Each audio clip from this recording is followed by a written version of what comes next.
કોણ જીતનો ઝંડો મારો ભાઈ સિંધ્ય સુર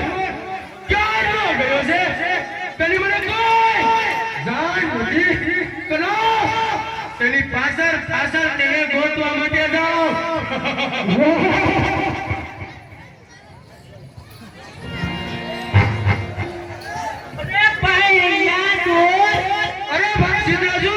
શું થયું તને આવી હાલત તરકોને કરી ભાઈ અરે ભાઈ આવી હાલત મારી દેવતાએ કરી છે એ ભાઈ તારો વેરનો બદલો લે મે સત્યને કરું સમ્રાટ વરદાન પામી વેરવાનું મારા વીરનું કસમ જગી આપણે બર્મદેવનો તપ કરવા જઈએ